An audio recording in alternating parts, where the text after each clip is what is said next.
बच्चों, आज मैं हिंदी का नेक्स्ट क्लास लेने जा रही हूँ। आपका चैप्टर 8 बाबा आमटे, ये चैप्टर आपको पढ़ाया जा रहा है।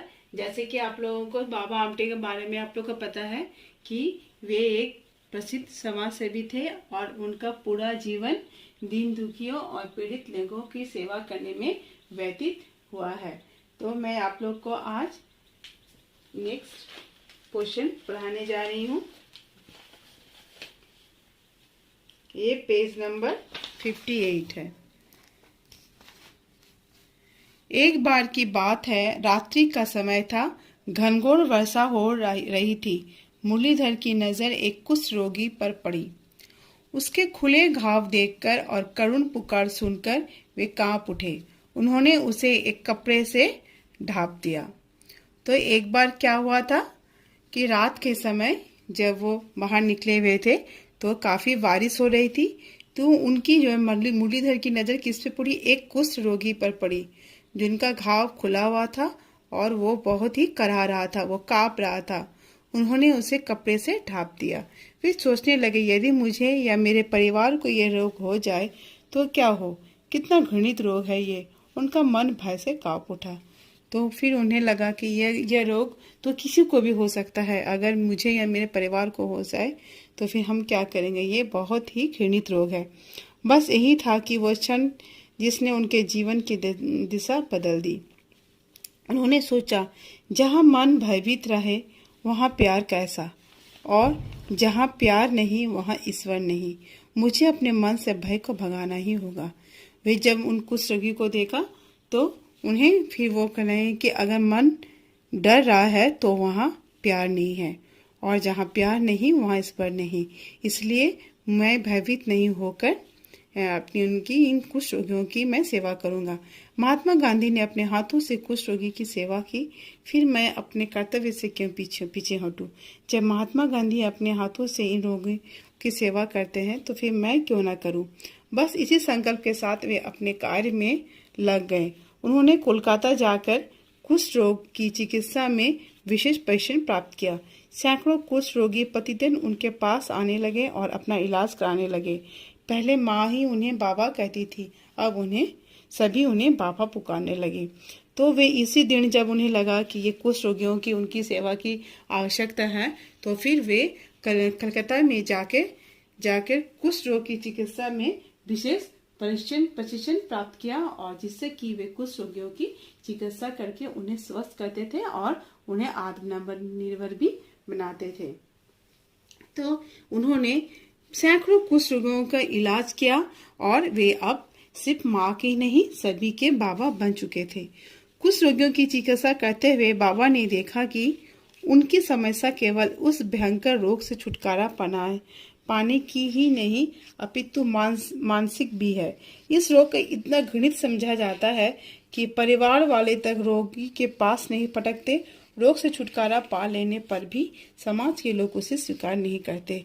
जब वे कुष्ठ रोगियों की चिकित्सा करते तो फिर उन्होंने एक चीज ध्यान दिया कि ये कुष्ठ रोग न केवल उनके जो रोगियों को, तो उन्होंने एक चीज देखा कि जब भी कोई भी व्यक्ति कुष्ठ रोग से पीड़ित होता है तो सिर्फ रोगों से छुटकारा पाना ही नहीं बल्कि उन्हें मानसिक रूप से भी उन्हें बहुत ही मजबूत बनाना पड़ता है, क्योंकि ये इतना ही घृणित रोग होता है कि परिवार के लोग भी ऐसे रोगियों को अपनाते नहीं हैं, और अगर वे इस रोगों से छुटकारा भी पा जाते हैं लेकिन फिर भी समाज के लोग उन्हें फिर से नहीं अपनाते हैं, जिसके कारण कि कुछ रोग से पीड़ित लोग काफी ही दुर्बल हो जाते हैं और वो मानसिक रूप से पूरी तरह टूट जाते हैं।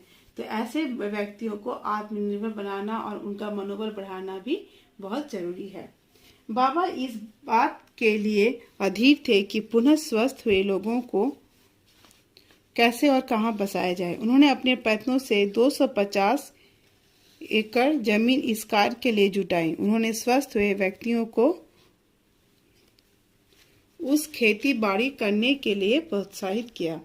तो बाबा क्या किया उन्होंने? फिर स्वस्थ, जिसके कारण कि ये जो रोग बहुत ही भयावह रोग था, तो ये समाज भी इन्हें फिर से नहीं अपनाते थे, तो उन्होंने कहा कि जो जो लोग स्वस्थ हो जाते थे उन्हें कहाँ बसाया जाए।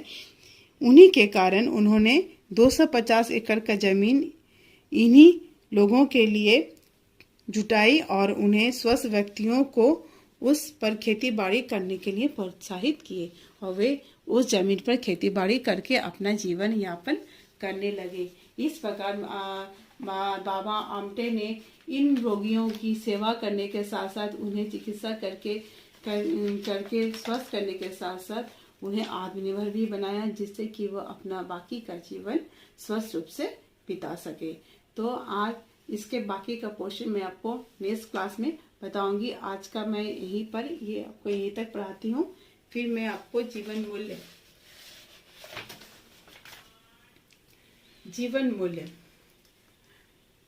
मूल्य है कर्तव्य परायणता। तो इसमें कहा गया है कि किस प्रकार से वो अपने कर्तव्य को समझकर इन रोगियों का सेवा करते थे। उन्हें पहले जब वो कुछ रोगी को देखकर उन्हें काफी घृणा हुई, लेकिन बाद में उन्हें कहा कि अगर हम किसी से प्यार करते हैं और उसकी हम सेवा करना चाहे तो हमें घृणा नहीं आना चाहिए और हमें पूरी संपूर्ण भाव से उनका सेवा करनी चाहिए। निष्ठा भाव यानी हमें संपूर्ण रूप से अपना सेवा करनी चाहिए और उनको स्वस्थ करके उन्हें अपने जीवन में फिर से खड़े होने के लिए प्रोत्साहित करना चाहिए। फिर है आपका असहायों की मदद करना। अर्थात जो असहाय हैं, जो पीड़ित लोग हैं, जो कुछ रोग से पीड़ित है या फिर दिन दुखी लोग हैं, उन ऐसे लोगों की मदद करना। तो मैं आप लोग को इसका शब्दार्थ बताने जा रही हूँ। शब्दार्थ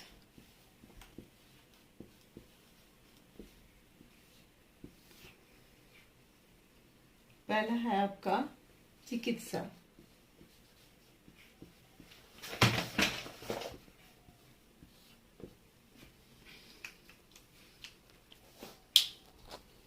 इसका चिकित्सा का अर्थ होता है इलाज।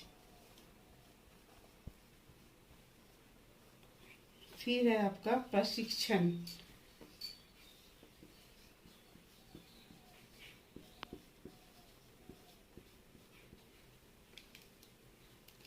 ट्रेनिंग।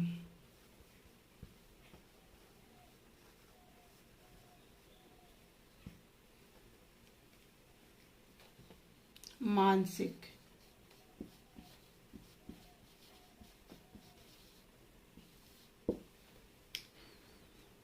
मन संबंधी।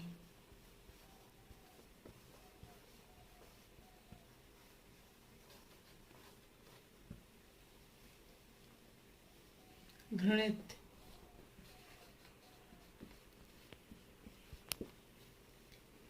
नफरत करने लायक।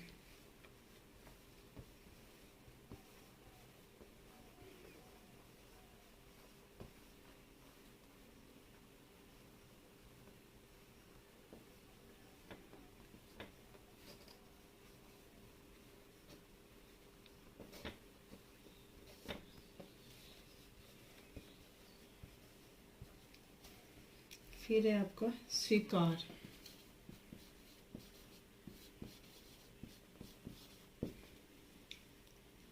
मंजूर।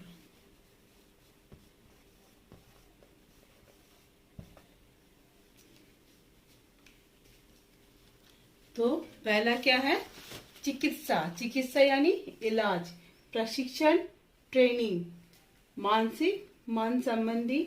घृणित नफरत करने लायक। स्वीकार मंजूर।